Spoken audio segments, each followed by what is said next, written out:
of going down, tired of myself, tired of this town.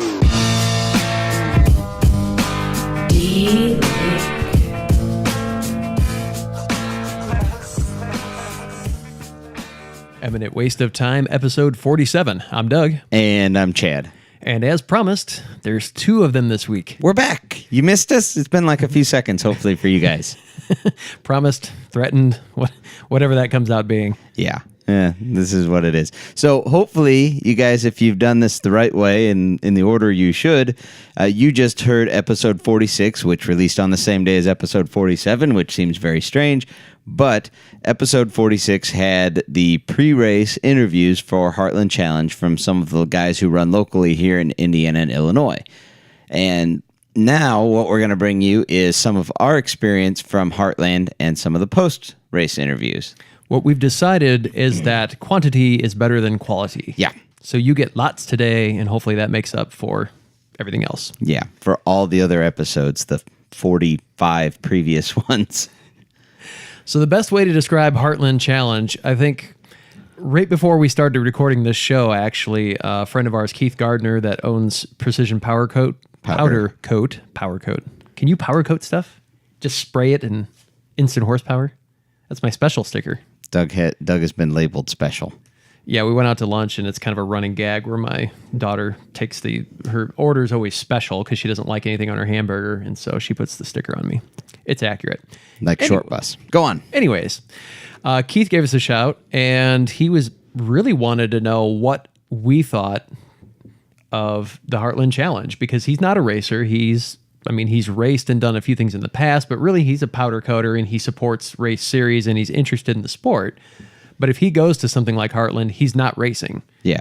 He's going there as a vendor and to support people that, he sponsors and that kind of stuff.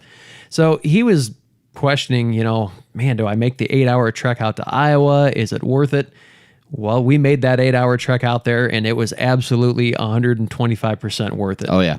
It was a blast. Yeah. There is nothing like it in terms of local race series. You're 1 hour plus a lap, and people basically drop their buggy, race it, load it back up, and go home.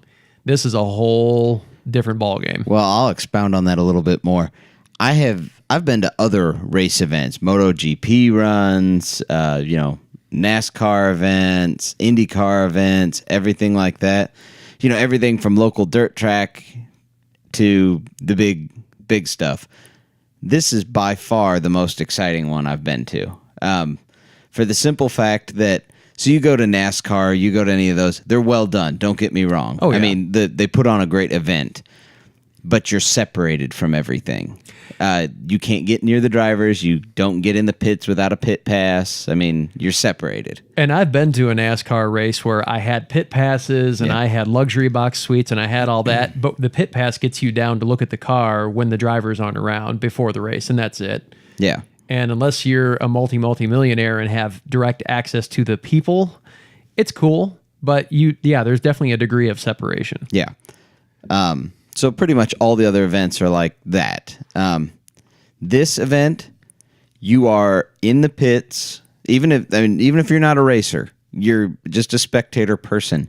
You're in the pits, right there with everyone. Walk up and talk to them. Anybody will talk to you. And the pits themselves are part of the track. It's not a little siding where people slow down. It is a full speed, 100-foot wide. These guys are going. Devin Smith, we've talked about him before. He's one of the racers that we've become friends with. He went out there. He took his X3 down there. At one point, he's watching the road where he should be. Yeah. His co-driver looks over at the speedo, 83 miles an hour. Yeah. Through the pits. They're cruising. And it's not like, it's one. They could be 3-4 wide at 80-something miles an hour. Making passes. Yeah, they're passing each other and trying to get by, and the guy in front's not wanting to let the other guy. He's not willing to give up the position just because. It's full speed pits. I saw several people when you're crossing, you start crossing and there's nothing there. If you see a headlight or anything, you better run. Yeah. They're gonna be there before you make it across that space. And that's the other neat part about this race is it starts at 7 o'clock, and basically by the first hour of the race, it's dark enough in the woods. You better be running your LED light bars and everything. And then the last 2 hours of the race, it's just dark out. Yeah.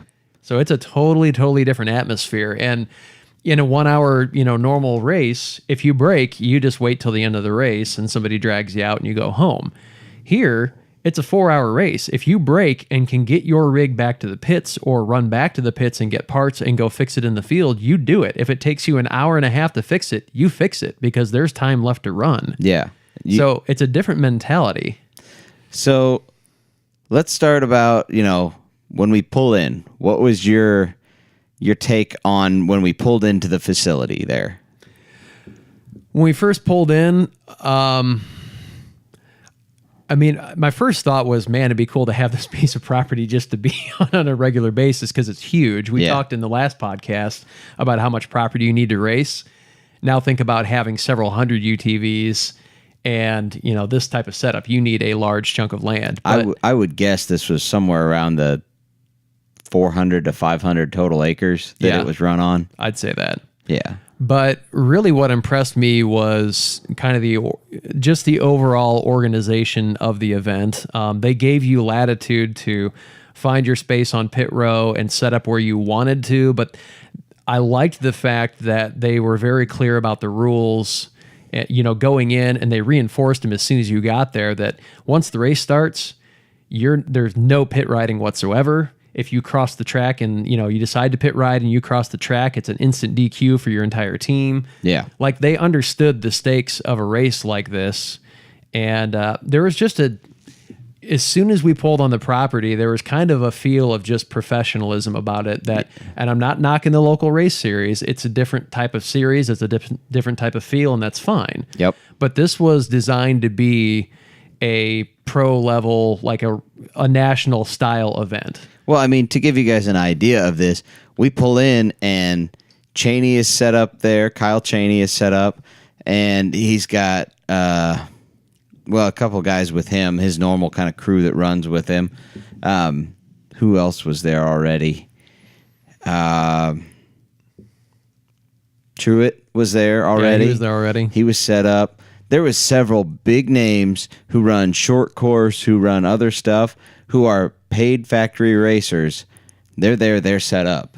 And, it's a little humbling. Here I am rolling in my little F-150, I didn't have Razor or anything behind me, but it's like we're racing the same track you are. I have every bit as much chance of winning as you do.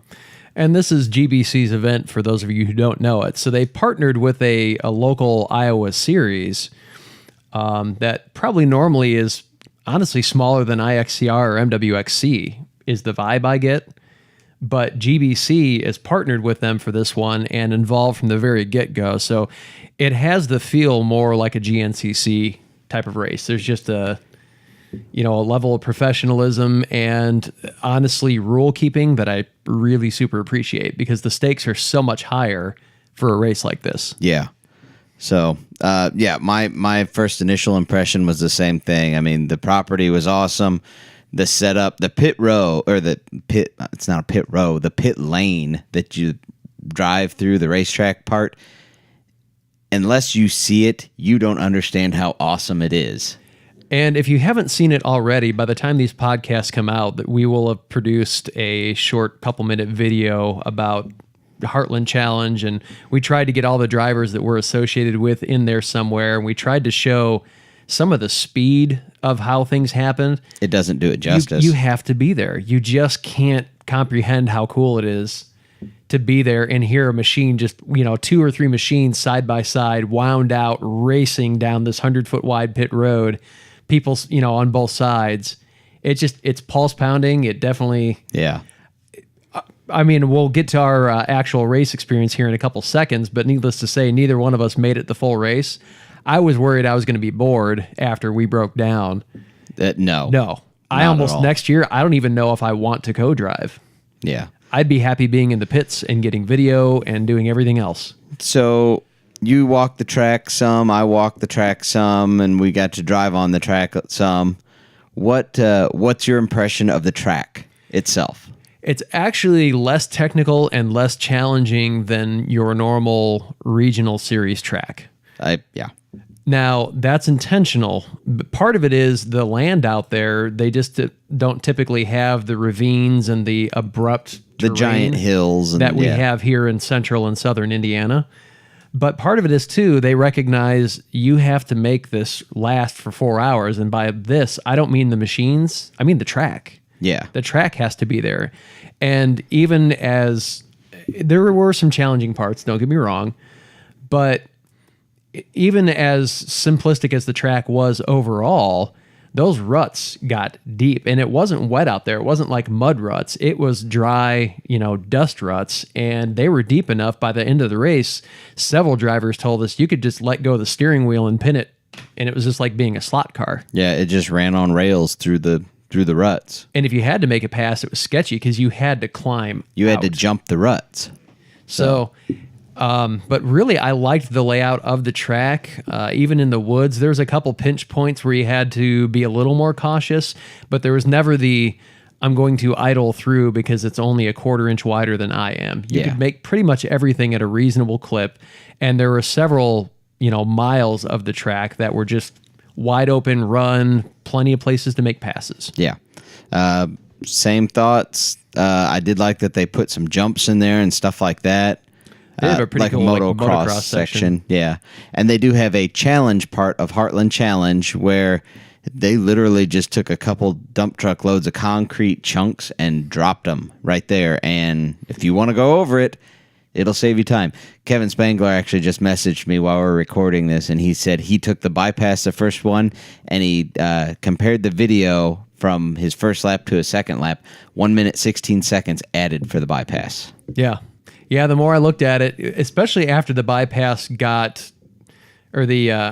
challenge section kind of got beat down. Yeah. It was a lot more passable for the last 2 hours of the race than it was the first. In fact, you could see some concrete chunks that the first people had hit and pushed out of that pit because they had kind of drug them with them. Yeah. And so just over the course of time, just like, water eroding sand off the beach, it got a lot better. Yeah.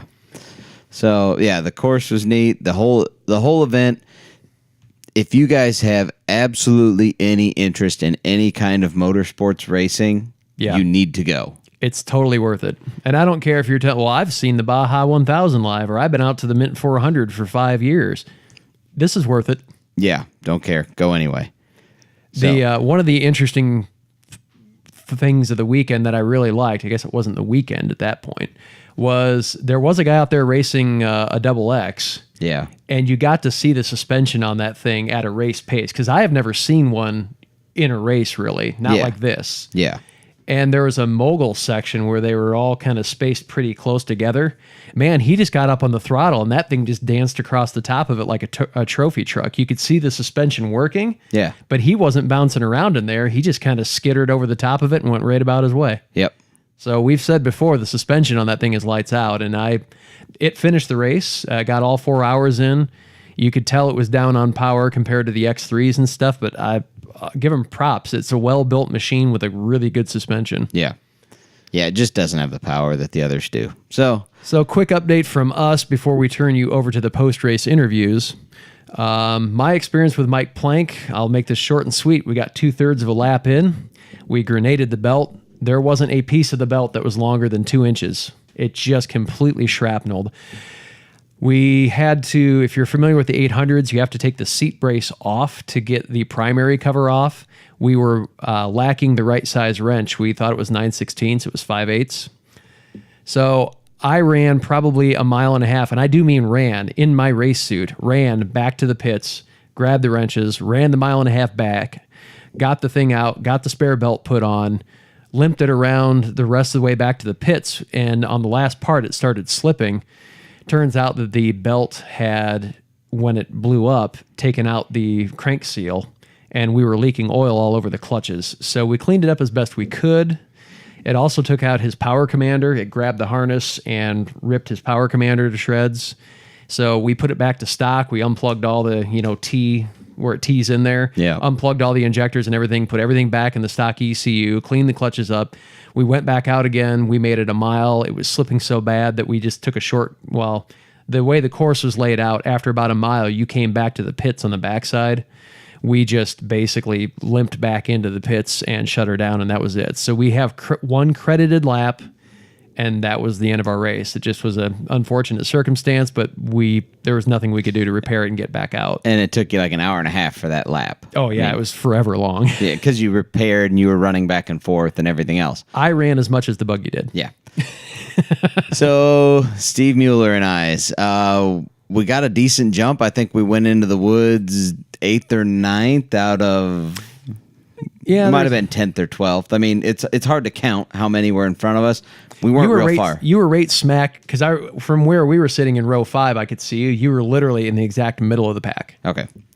So, yeah. We went in, didn't feel bad about anything. The buggy felt great. We got through the whoop section Doug was just talking about and all that, and then we got into the open field section. As soon as we got into the open field section, it felt like someone had swapped our shocks out for Jell-O. Just instantly. Like it would walk one way and then flop over the other way, and something was wrong. So we pull over up at the top of the field, look out. Exact same thing Steve had happened the race before in Ghost Town, where it snapped the axle right after the splines. And when it did that, it took the bearing out, which also took the brakes out, which just messed up all kinds of stuff. So at Ghost Town, you'll remember from the last episode 46, that was the passenger side. This time, the driver's side decided to do it. Driver's side rear. Yeah. So I had to do the same thing Doug did, although not quite run as far, but I would say I ran 3/4 of a mile or so, maybe about a mile. But you had to carry parts back. Yes. You just had to carry a wrench. I carried 2. Okay, 2 wrenches. I ran back, loaded up. I carried an axle, a torque wrench, 4 or 5 sockets, like needle nose, some wires, some everything like that, so we could try and get the thing fixed. And a jack. Steve came back and got the jack, and we ran back out, fixed it in the field, but it had bent the brakes so bad they wouldn't move. We couldn't get them on. It had bent it, nearly 45 degrees. Yeah. When it had happened. So we couldn't put the brake back on. We just wired it to the rear radius rod, drove it on 3 brakes back to the pits to see what we could do. There was nothing we can do. And we had chipped the bearings, the wheel bearings really bad. Like the inner race, it was broken at least 50% through the race. Like chips gone out of it. So yeah. It was bad. Steve made the call to his buggy. He said he's not running on 3 brakes. So that was the end of our race. So Eminent Performance lives up to the kiss of death. Yeah. As usual. I mean, I broke the indestructible green 36. Yeah, I've never done that. But then again, I haven't ridden with Mike yet. True. I mean, it's just one of those freak things. What are you going to do? Yeah, it happens. It's part of racing. Let's see. Cody Willenborg, he was with us. On the start, he got crammed up with some other people and blew the ball joint or the knuckle or whatever it was off the front of his 1000. Yep.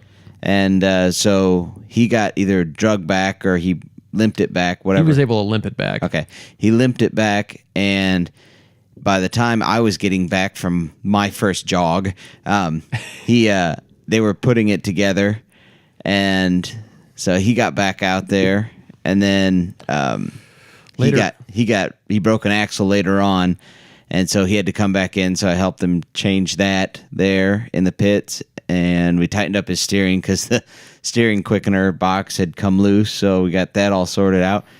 So he ended up, I believe, 14th. Yep. Which for having to make 2 stops where, I mean, you're replacing significant portions of the buggy. Yeah, we tore off suspension. I mean, there's nothing on those corners. But that's the awesome part about this race is there's time to race. A normal race, you just call that a day. Oh, yeah. Well, going home, I'll just wait till they drag me out later. But this one, you fix it, you go back out. Yeah. Jason Hatcher was there as well. He had a nightmare with his clutch. He had the wrong weights. Just a bunch of stuff was not going his way. Basically, he had an STM clutch that had unbalanced weights. And wasn't going to work. And then the secondary was actually the wrong year. It was a 2016. Well, his buggy's a 2015, and the input shaft on the secondary there has different splines. Yeah. So he couldn't use that. And he ended up, a guy who had a razor that decided not to run said, "You need a clutch, just grab mine." Yeah, you can pull it and use it. Just give it back to me at the end of the weekend. So he ended up pulling a needle out of the haystack and lined up, and he was running really strong. Last place we knew, reported by him, he was running second place with about 20 minutes left to go. His shirt, or I can't remember if he was wearing a race suit or not, but his sleeve got caught on the bolt. He had a puffer between his seats for his helmet. Yeah, helmet pumper there.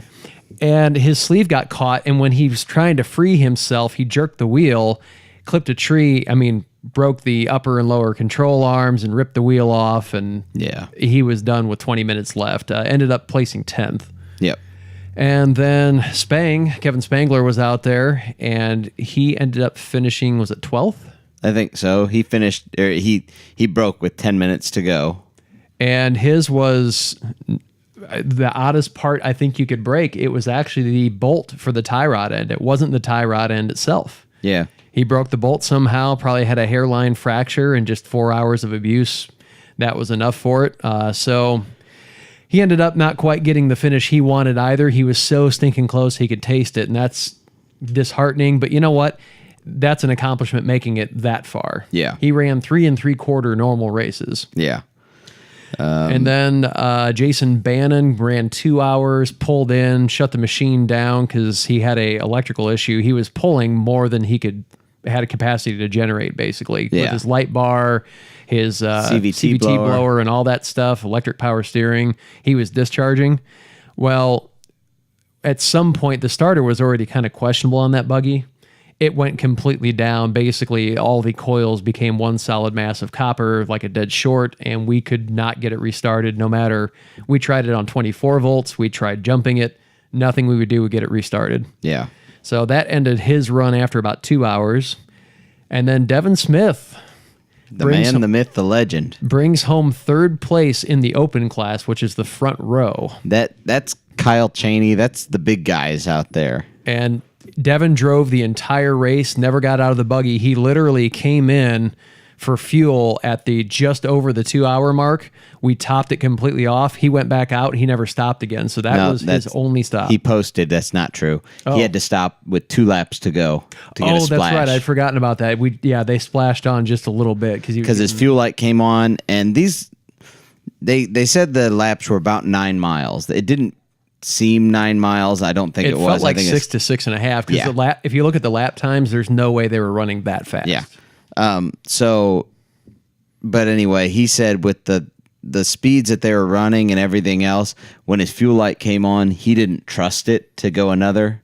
And when you're running in third place like he had been in a major race, you don't risk that. No. It's stupid. Because if you run out of fuel out there, you have thrown it all away because you didn't want to stop for 30 seconds for a fuel.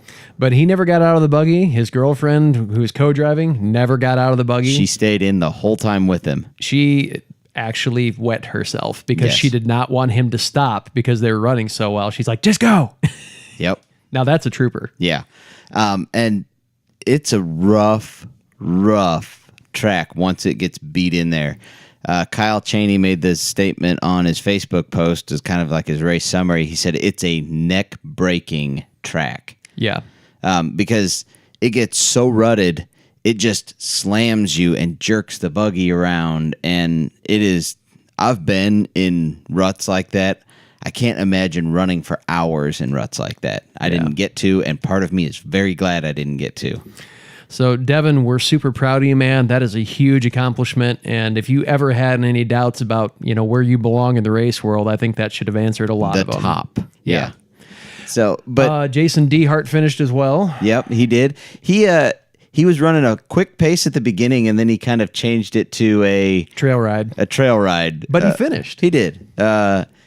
He said, now at the end, at first, was that all the racers that we kind of had with us? That's what I was trying to do, a mental inventory. I think that's it. I think that was all of them. Okay.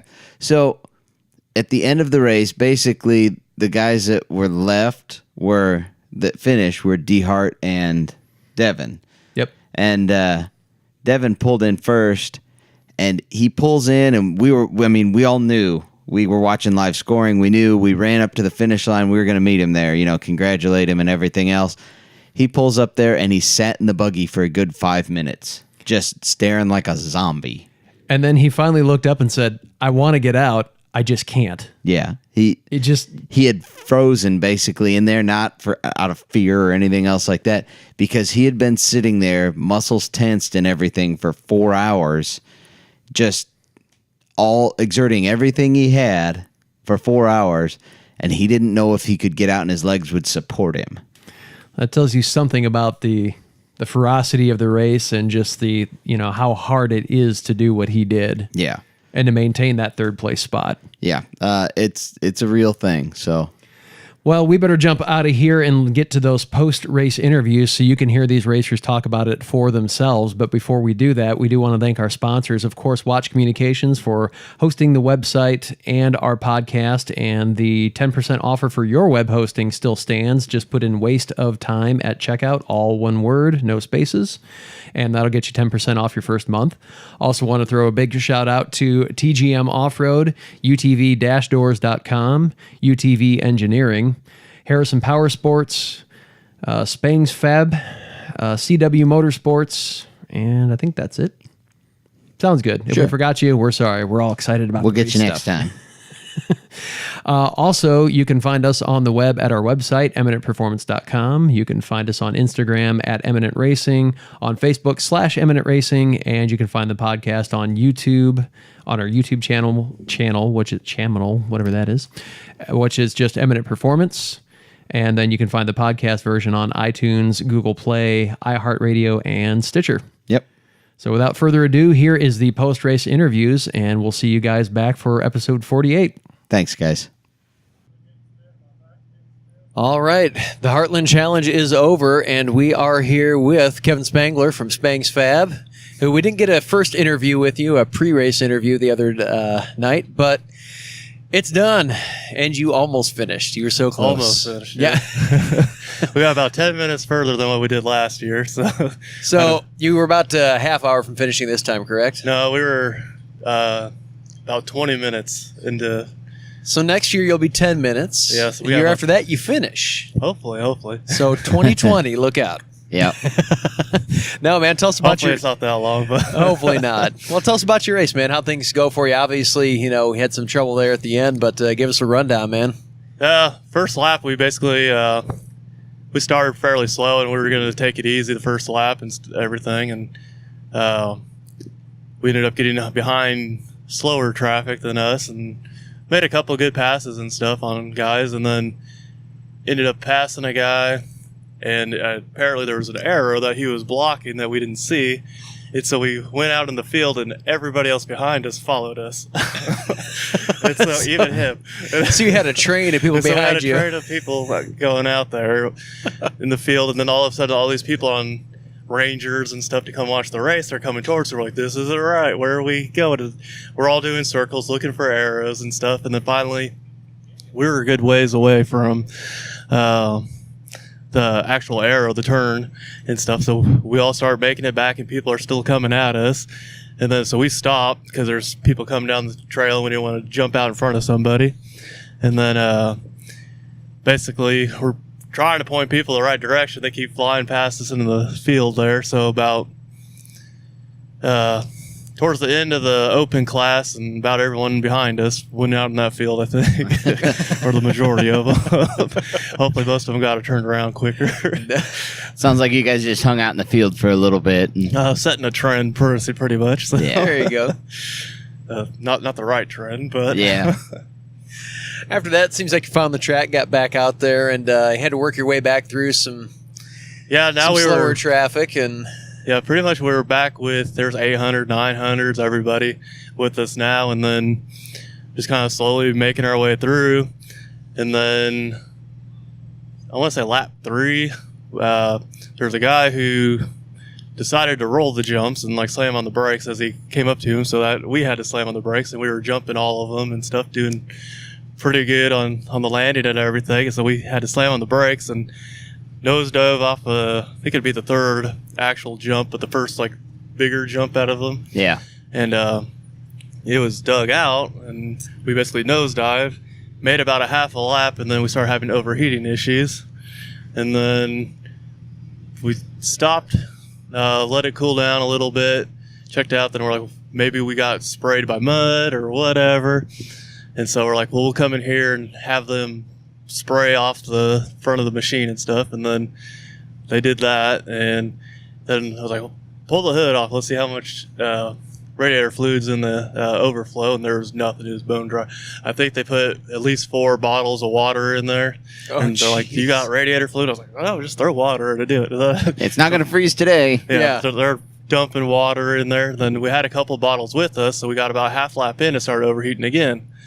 And then we're like, what the heck? So we pulled off, jumped out, opened up the hood again, dumped 2 more bottles in it, and then we let it sit for a little bit. Then we got back out on course, and it stayed fine after that. I don't know what happened to 6 bottles worth of radiator fluid, or but they went away. It held up the rest of the time on temps. So. But you were running pretty consistent lap times out there, and things were looking really good for you. And then the last 20 minutes. Yeah.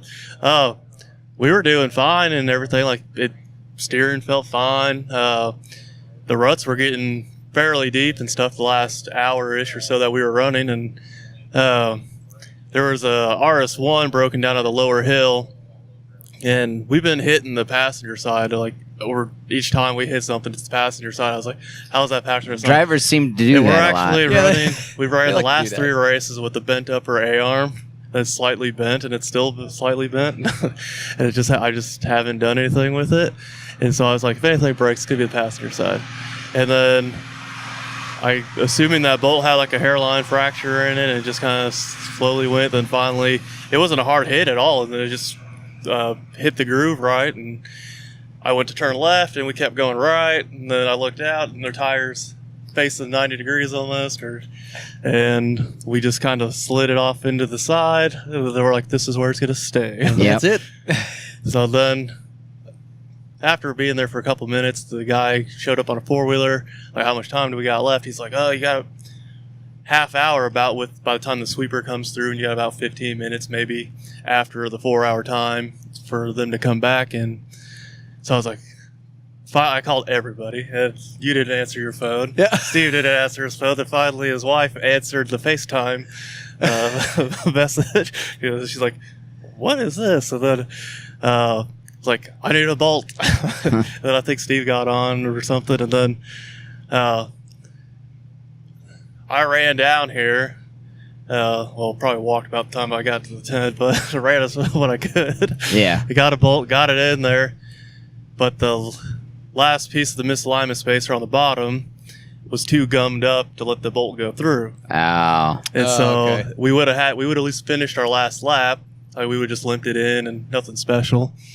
And but we couldn't get it past the little gummed up part on the end of the misalignment spacer we had, so we ended up getting a ride back here, got the channel locks. I had a small impact with me because I had everything to change the clutch, or not clutch, but the belt and stuff, and threw that in there, got the channel locks on there, and we were able to get it all put back on there and stuff minus the lower misalignment spacer. Yeah. That's sitting on the floorboard somewhere. And then Enough to get you back, though. You what? Enough to get you back, though. Yeah, I mean, it was here. The tire was wobbling the whole time a little bit, but we got it back. So Yeah. Well, man, what's the takeaway for next year? What do you do different, if anything? I mean, that was kind of a freak thing, but I mean, anything else that you found out there? You know what? I'd do this differently. Not really. I guess maybe I did need a little bit more time for prep and stuff, but Yeah, you were kind of traveling. there was other issues going on and stuff, so you had a few things it is going what on. it is. But I mean, we did pretty good. I think we ended in 12th, or at least that was the last that we saw on the scoreboard. We were hoping for at least top 10. There was a lot of heavy hitters out here for this race for sure. last year. So I was like, man, if we get 10th, that'd be awesome. That'd be awesome. And then I know we were coming up on it and stuff, but we probably, if it didn't break, we might have got 3 more laps in maybe, but 2 for sure, I would say. But Yeah. So, Well, man, you did some great work out there, and it's a bummer that 20 minutes from you and the checkered flag, which really stinks. But we're definitely proud of you. You did an awesome job out there, and I have a feeling you'll be back next year. Yeah, we'll be back next year for sure, and then try and get back in the top 10. Yeah, absolutely. If not better. I'm sure you'll be able to do it. So. All right, man. Well, hey, thanks for stopping by and talking with us, and we'll catch up with you later. Yeah, thanks for having me. Yep. Thanks. All right, we're here with Mike Plank, the indestructible number 36, maybe Destructed. Yes. fell a little short of It was a indestructible claim. short race. What happened out there, man? I know. I You was know with you were you. with me. Well, we took off, got the whole shot, and Yeah, we did. we're running great, and nothing. It seemed fine, and belt exploded. In fact, Chad said When I saw you guys, I won't tell you how I saw you yet until Steve comes up. But when I saw you guys, you had the rest of the pack by about 3 seconds, Yeah. at least, I would say. yeah, we were moving pretty It good. felt pretty good. I mean, the track was smooth at that point. Yeah. It got rough quick, though, from what I'm told. Well, where we were sitting, I think we got lapped twice. So when we did drive out, it was rough just on the third lap. Yeah. Yeah. I don't know how some of these guys just kept going. Used the belly pain as a ski. So we got out there, had a pretty decent start, and then about 2/3 of the way through the first lap, Disaster. disaster. We grenaded the belt. I mean, But and that ain't the best part. it didn't just kind of start No. to slowly disintegrate. It was I mean, there was just chunks instant. everywhere. It was an instant, and We don't have Instant explosion. We don't have a belt. We don't have a belt temp gauge in No. there, but the fact that the primary cover was almost untouchably Yes. hot. but it didn't. I couldn't smell it or nothing. No, I didn't either, That was the funny thing, and and it didn't feel weird right up till it No. happened. it felt smooth as it could be, and just exploded. So we kind of found ourselves a terrible spot to Yes. pull off, and yeah, And then you being the hero you are, because We I, need some heroic music and Yes. maybe like a flag waving Da-da-da-da. overlay. because I had packed us a care package for a belt change and didn't realize that the bottom nut was a different size than the top nut. Yeah. So we were short one wrench. And Doug's like, he looked over in a field and he's like, oh, it's only about a mile away. So he takes off. And what, about 20, 25 minutes? yep.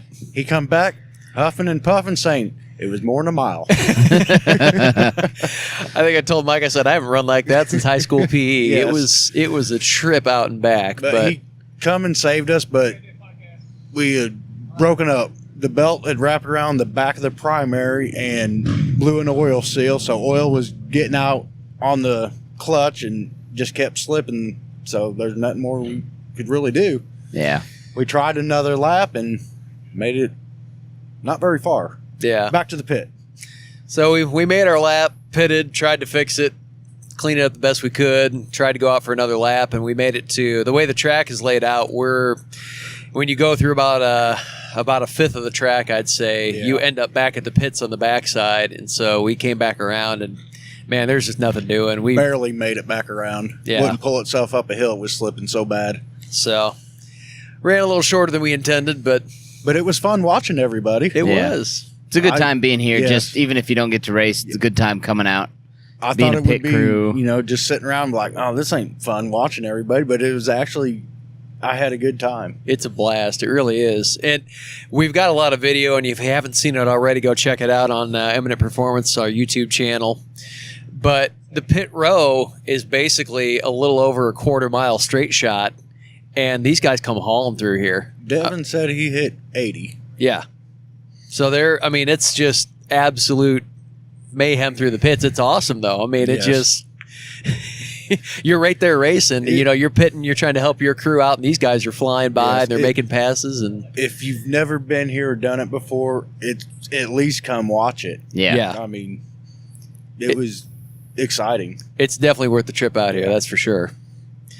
We're up there at the podium. There's guys that drove 11 hours Yeah. from North Carolina.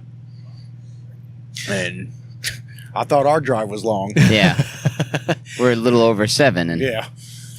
Well, it sounds like you intend on being back again. Yeah. You got the bug? I want to at least finish. Yeah. Yeah. If you were joking around, I know you're in the market for a new buggy. You want to maybe get up to 1,000, but you're talking, I'm going to bring this 800 back next year. I told you that. I said I'm just going to keep it so I can bring it back to this race. There you go. Because you had a fair amount of competition out there this year. It was actually nice. There was 8 in our class, and it was actually good having more than me to line up with. Yeah, exactly. But well, can't win them all. Yeah. You know what, though? I thought you were for sure a podium contender if everything held together, and I still believe that would have been the case. I think it was the peer pressure from everyone. was. But the belt issue had been brought up several times in several conversations.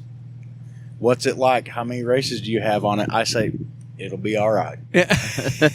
Well, So you thought. it could also be the eminent performance hug of death. We do have a knack for No, that. we finished one before. That's true. We did really good on that one. Maybe that one just skipped. Actually, I think that's the same belt. Okay. Oh. But it's got a brand new one on it now. Yeah. Well, it's a little late. Don't for do that. good, but Well, Mike, stinks you didn't. Things didn't quite turn out the way you wanted to, but we'll get them next time. There's still some IXCR and MWXC races to go terrorize to finish out the season. And yeah, I got to go home and fix it, though. yeah, that's true. But we got 3 weeks, so I can let it sit for 2.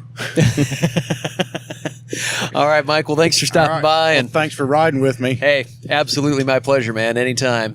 I have to do it again. Yep.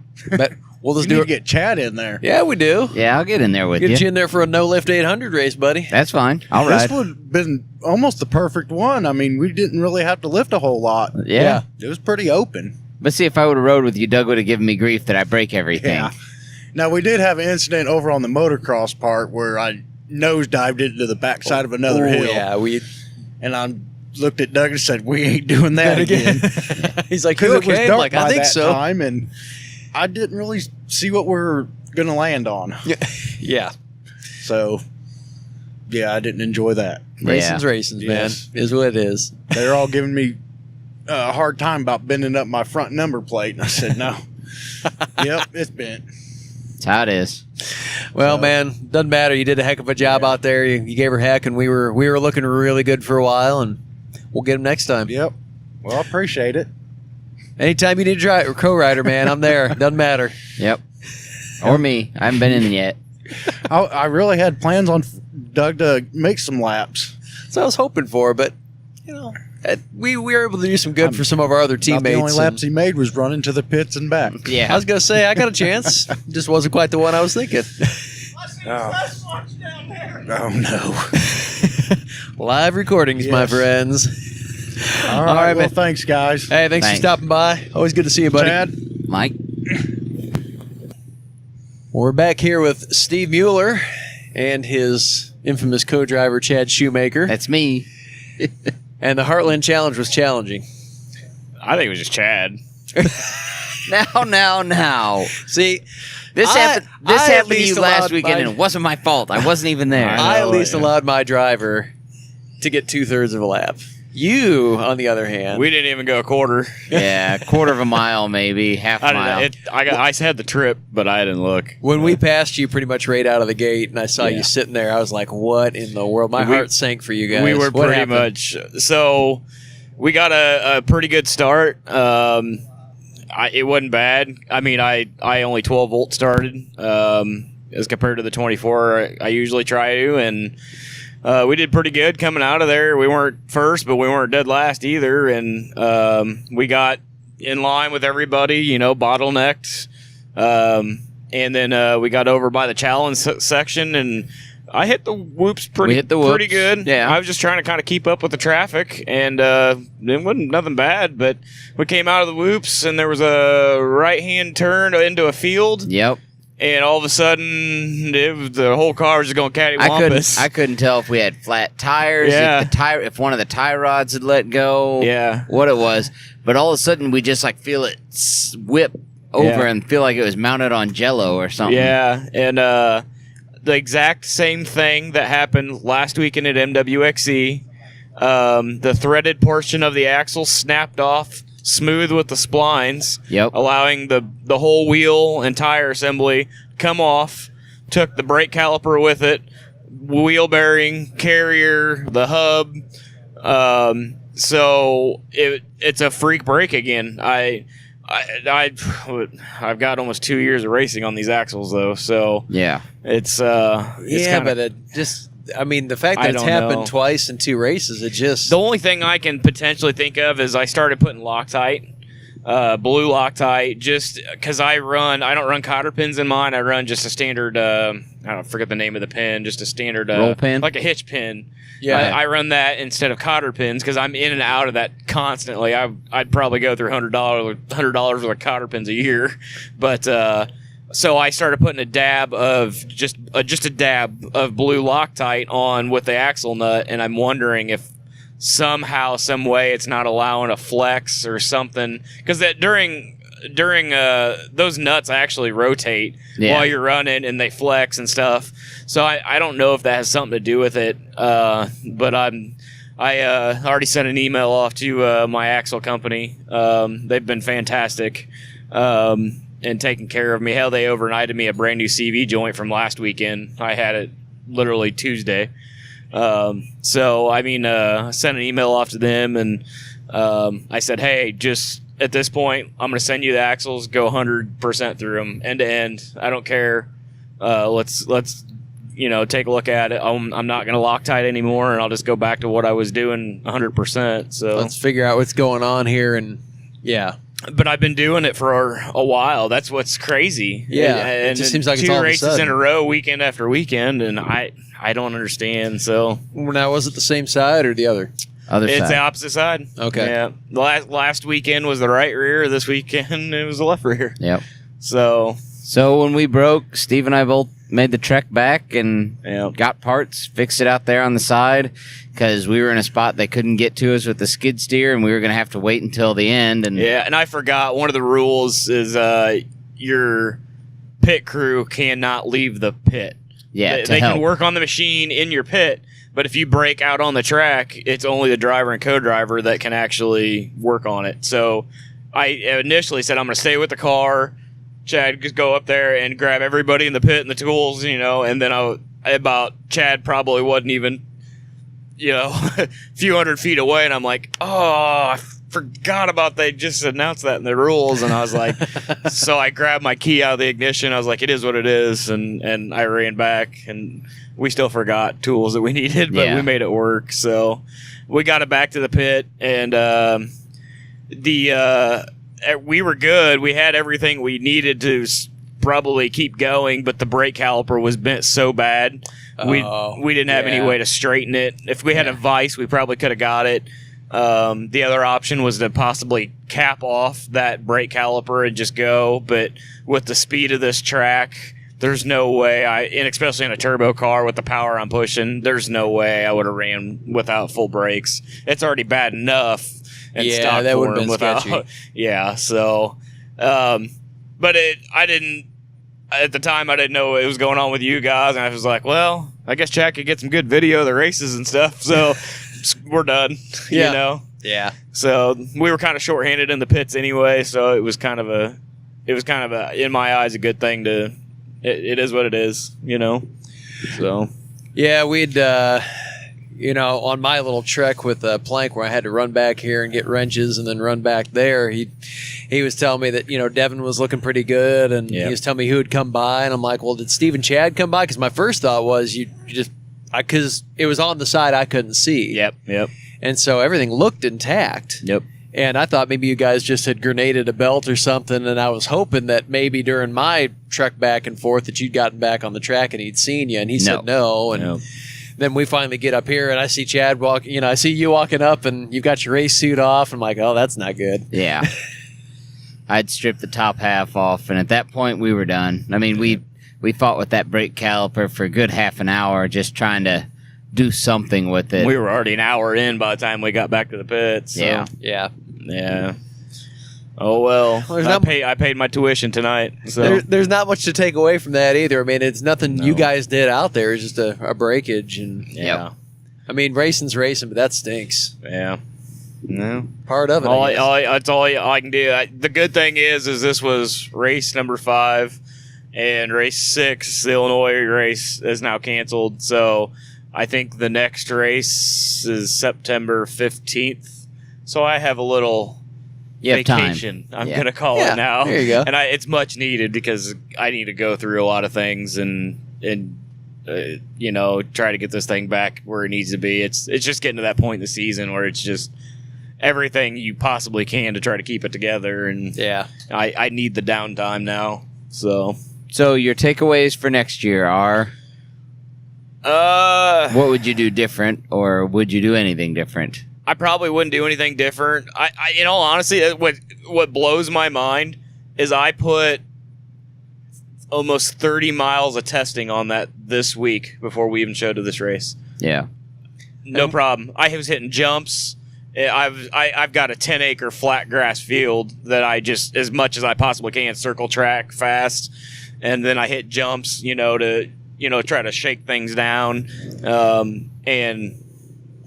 And we've talked before on the show, your maintenance regimen is second to none. So, I mean, there's really nothing you could have done that would have even let you know that this is going to be an issue, or you could have fixed something and ignored it. I mean, that's not what happened. Just I mean, and bring extra calipers. Next year. I mean, I've never had this issue happen before. I mean, if it's going to continue to be a pain like this, I'm going to have to start stocking. I had bearing carriers. We didn't have a way to press the bearing in. Yeah. But that ended up not really being an issue. Had we probably kept driving a little bit further, it probably would have became a really because we chipped the race on the bearings. Yeah. But it still was tight when we put it back together. Last weekend, all the ball bearings came out. I mean, there was no we lost the seal, but all the balls were in it. So we could have gone on for a little bit anyway. But I was telling some of the other guys, in my eyes, I finished this race last year, 6th place. I feel like I got the T-shirt, for lack of better terms. Yeah. I'm just like, whatever.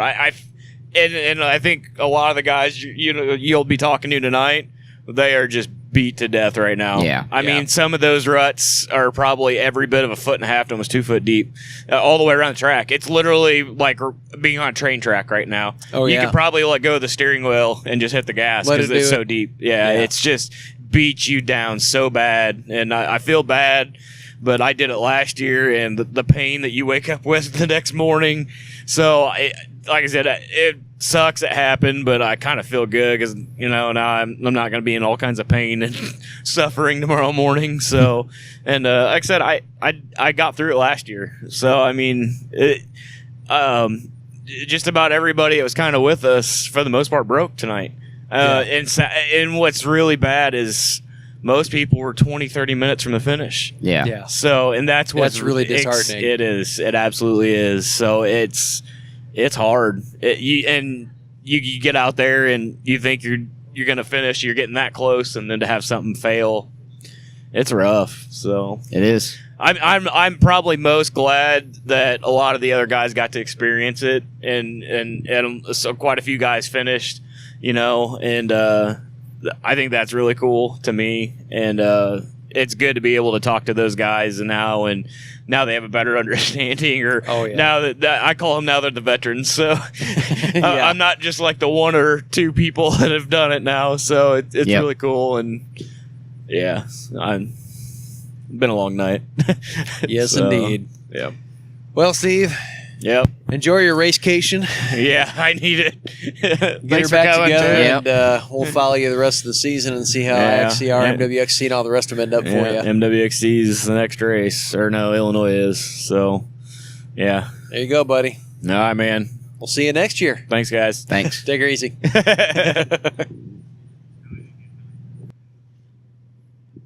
All right, we're back here with Jason Hatcher, who...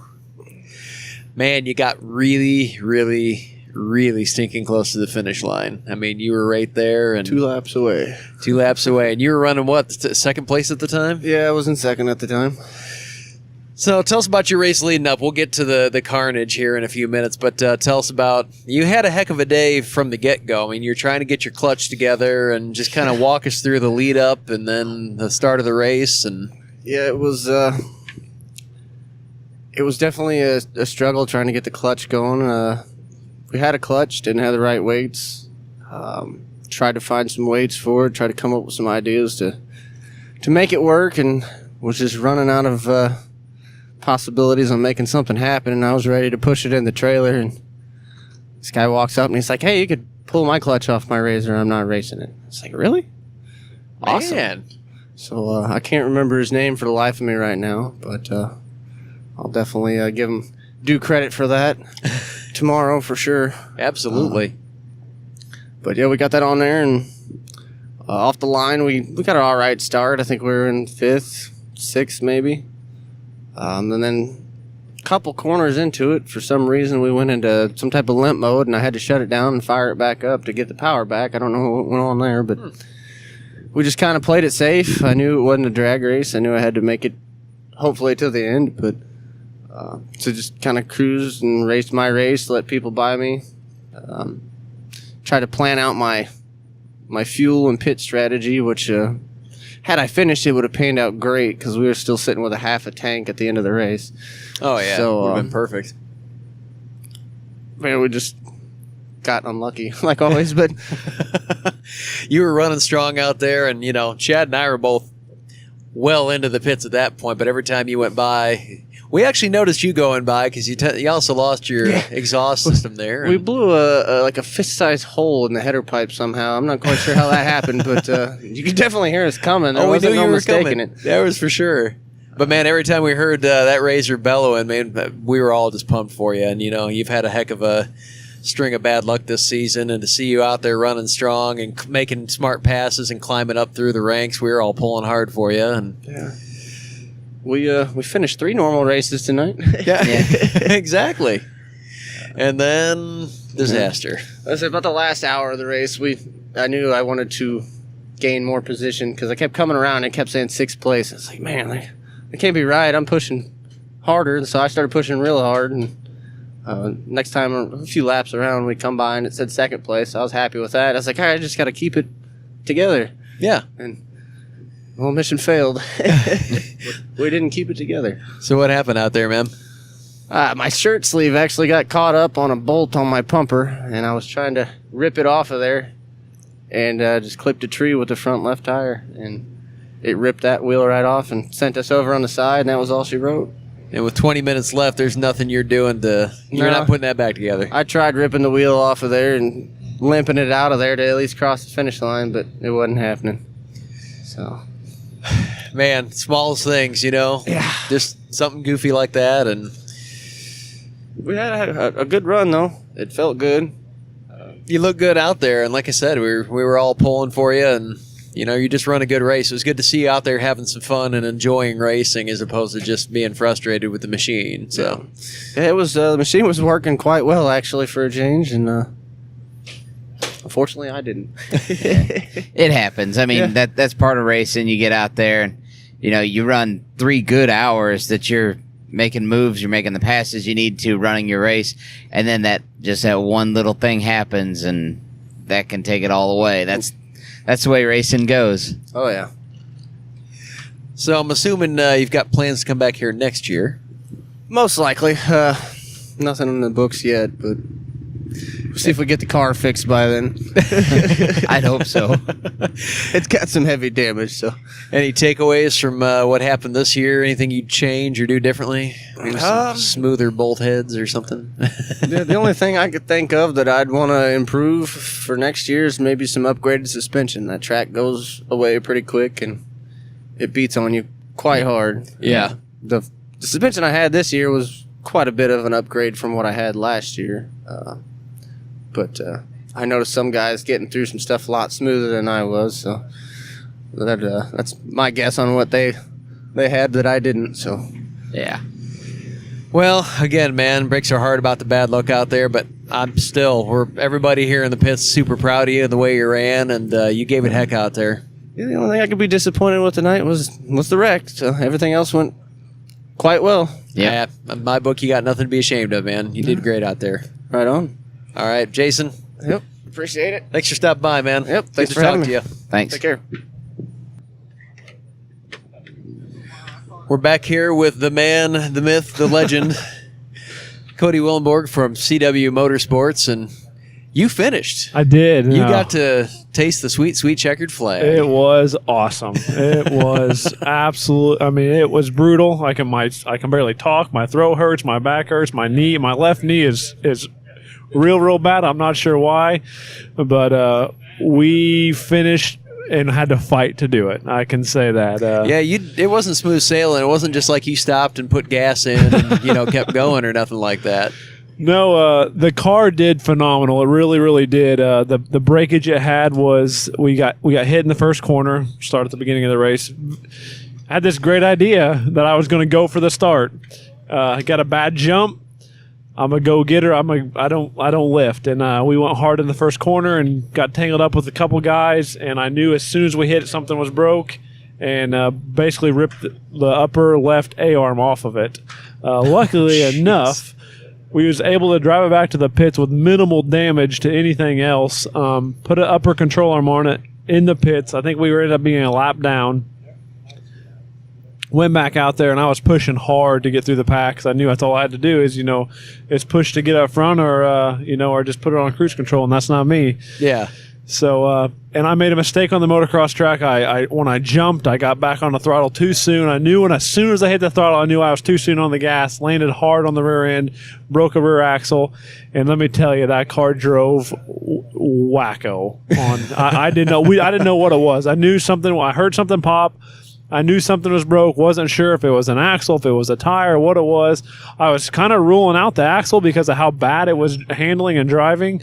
But come back and it was an axle, so we put an axle in it and got back out there and still finished, I think, 14th overall. So yeah, so considering the amount of adversity you had there, I mean, that's not bad. No, not bad at all. No, and me being a technician at heart, it's kind of hard to sit in the car and let somebody else work on it because I know that I could probably do it faster than what we had. And we had great pit help. We really did. We started off the day with very minimal pit help. A couple girls and one or two guys, Cam Mapes and Brad Mapes. Hats off to those guys for coming down. They made the trip just to help out in the pits, and it was they've been phenomenal. It was awesome. Andrew Schickman's dad really did a great job too. So that was really good. So I jumped out of the car. Josh stayed in, got the axle fixed, and went back out there.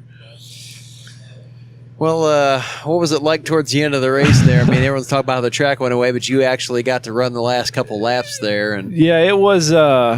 Josh was a phenomenal co-driver, probably the best co-driver I've ever had in the car. And there's a few sections that I struggled at, but it honestly, at the end of the race, it was no longer a driver's race. The ruts were so deep, it was so bad. You literally had less fight if you just almost let loose on the steering wheel and just pin the throttle and let the car drive itself, because they were so deep, it was like it was on rails, like you couldn't get out of them. So. And you couldn't take another line to pass somebody because you had to get up out of the rut you were in, and that was just dangerous. I mean, we did a couple times. We tried to change up the lines to get around people out there, and unfortunately, with the elevation changes to get up out of them, it wasn't worth it. It wasn't worth the chance. Yeah, it sounds like the stories we've heard are true. The track goes away.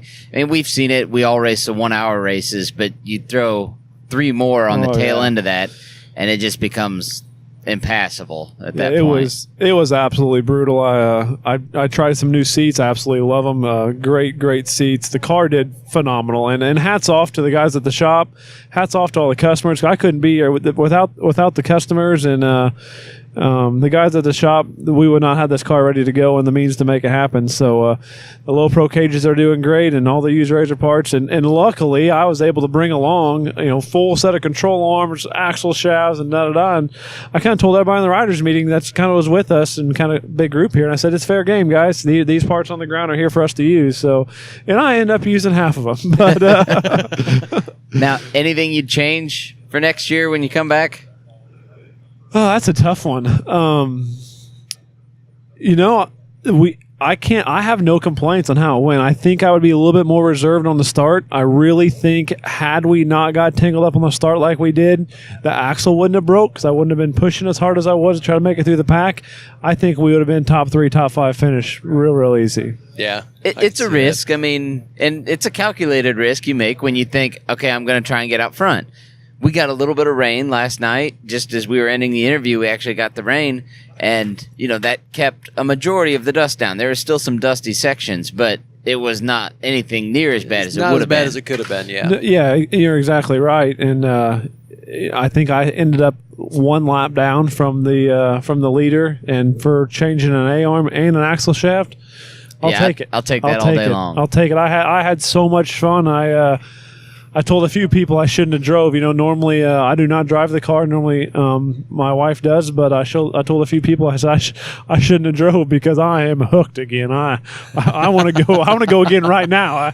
Let's keep. It's still running. It's right. We're going to drive it on the trailer. We can drive it on the trailer. Let's go race again. Well, you've done a short, basically junkyard build and raced it before. I mean, next year do it again. Yeah, that's exactly right. Last year we did a 10-day build to come out here and race, and ended up blowing the engine up on a complete rebuild, but things happen. And this year the car did phenomenal. I have no complaints whatsoever. It was great. We had a little bit of a steering issue. I think Chad actually tightened up. I didn't know what it was. I thought the play was in the steering box, but what was happening was the steering quickener came loose from the mount. So when I was turning, it felt like it was played down low, but my steering wheel was actually move up and down. Yeah. And I got back in and I bumped it. And I seen it rattle, and I shook it, and I was like, oh, it's just the bolts were loose. And when we got the axle changed and Chad tightened the steering up, it was like a whole new car again. Like we just started the race, and it was great. We got behind some guys out there in the pro class and followed them to the point where they were almost pulling over for us, and that was the most fun, just getting behind those guys and running them with their pace. And I had no intention of passing them. I just wanted to run with them, and it was great. It was awesome.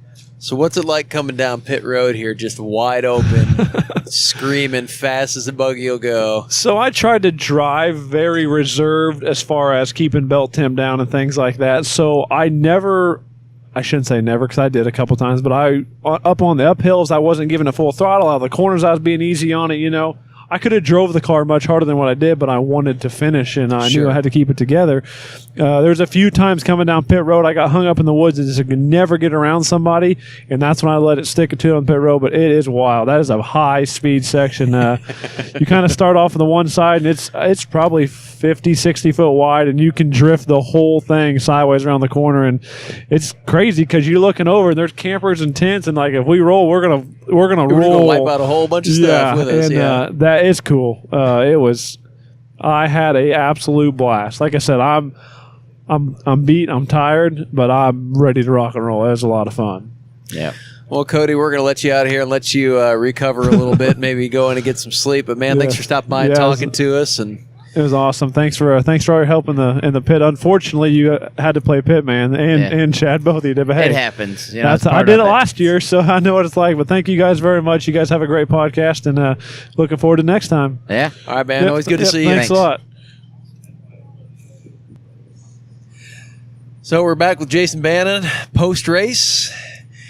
Like many of us, you didn't quite get the race you're looking for in terms of taking the checkered flag, but you made it further than Chad and I did by a whole long shot. Yeah, it could have definitely been a lot worse. I was out there for 2 hours on the dot. I started had too much stuff going on. I had a pumper for their helmet. I had the belt fan.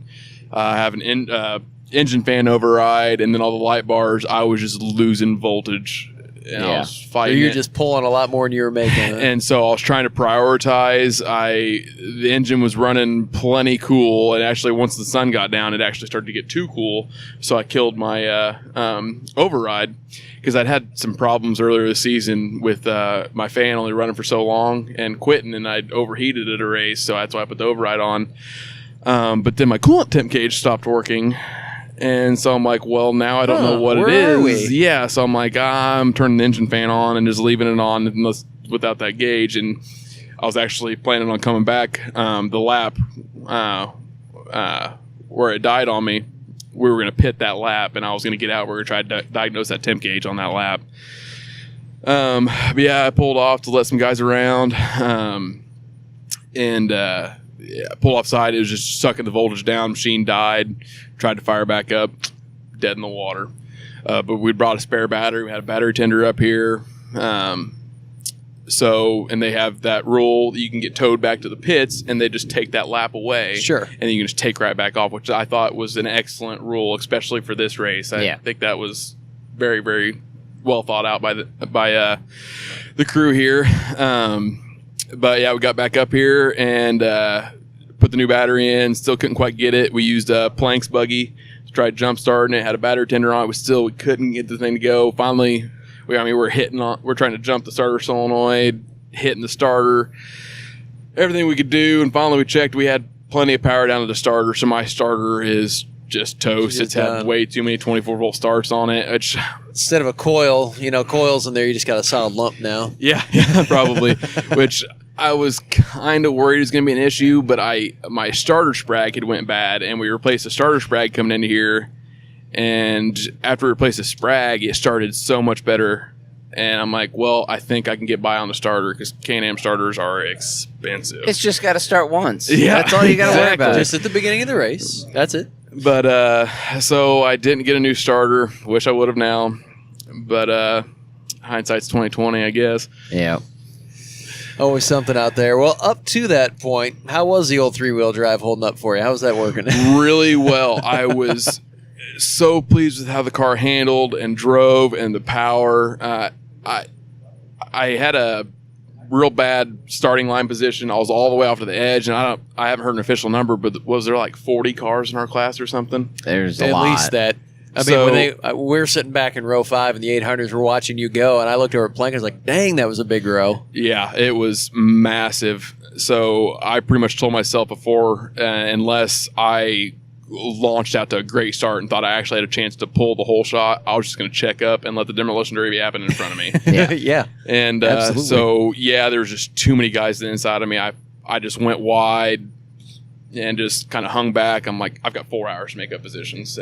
We're not going to win this race off the whole shot. So I just checked up and just kind of ran my own race. I just really didn't push too hard. Just tried to stay consistent and smooth and quick, and was doing pretty well I pitted at the first hour, and I was 28th in class. Not spectacular, obviously, but when I I didn't make it back to the pit at the second hour because it was right when we went down, but they said the last lap that I went through, I'd worked up to 14th in class. So that's pretty good. So you're making progress. I was making progress. Big time. And I'm like, all right, if I just keep running this pace, I think I got a good chance to do well. Yeah. And,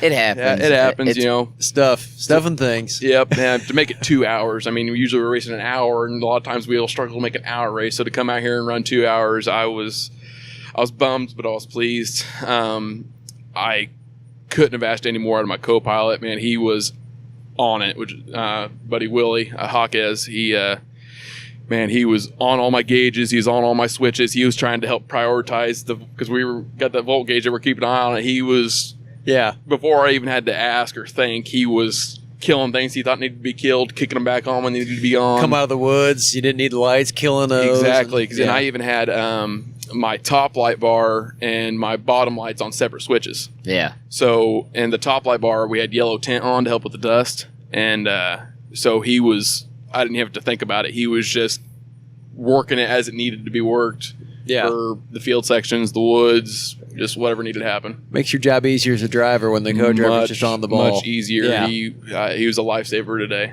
Yep. So awesome. He was when it did die on me, he goes, I'm getting out though. He's ready to throw up. He was gonna throw up, but which Lithgow was offering to jump in with me. We got her going again, we were fighting to the last minute because I'm like, man, if we get this thing running 10 minutes before the race is over, I'll go out there and run one more lap just to see the checkered flag if we can. But yeah, absolutely.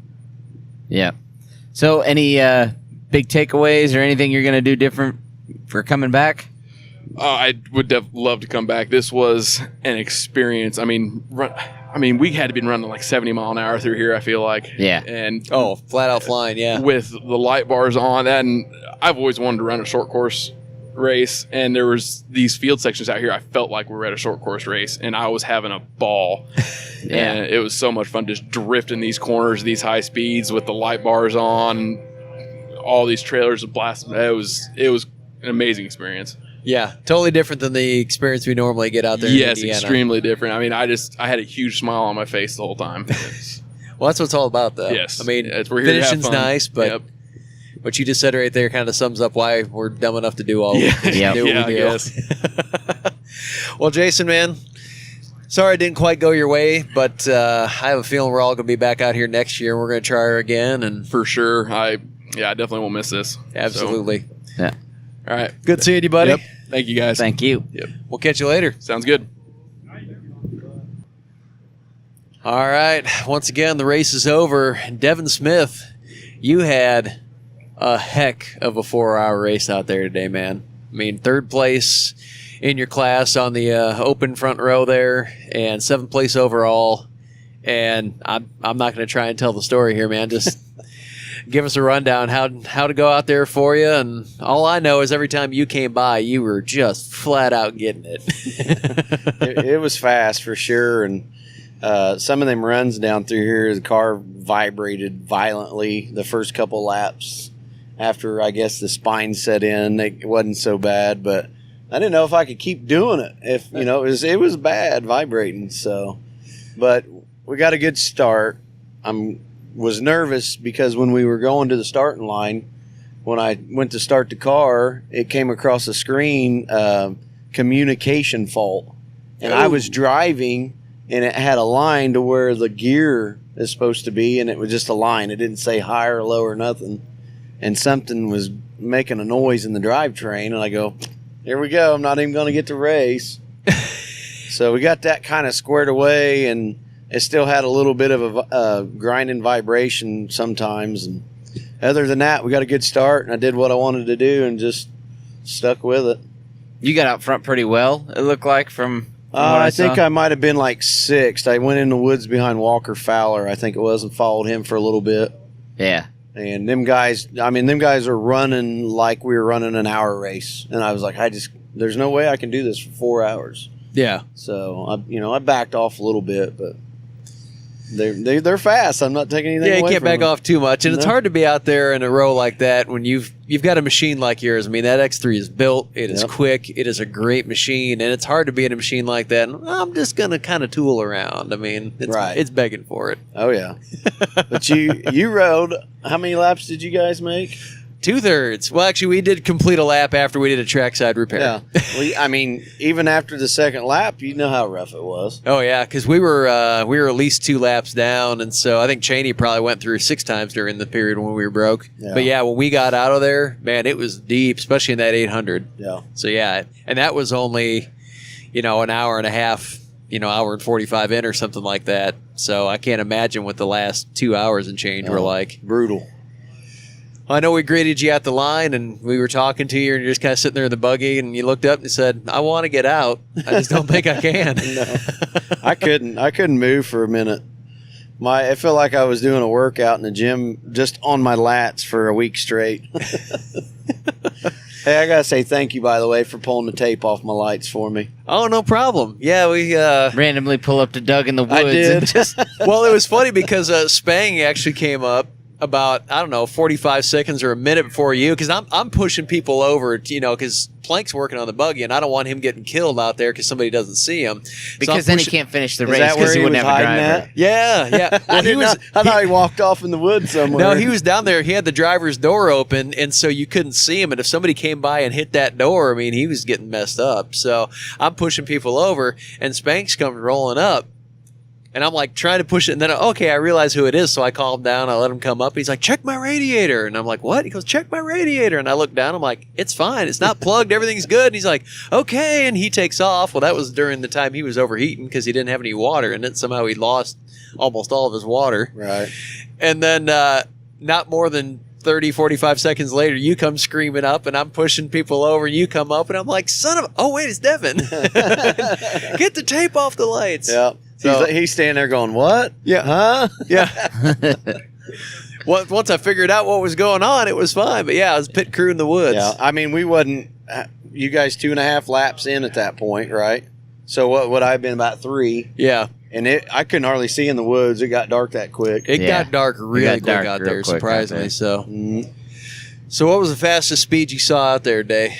I seen probably 81 one time. I don't know if we went faster than that or not because, you can't take your eyes off. No. Especially running down in between trailers and people running across. And there was at one point down here in the curve, somebody, as soon as I took off out of the finish, some little kid took off running across, and I was like, you better hurry up.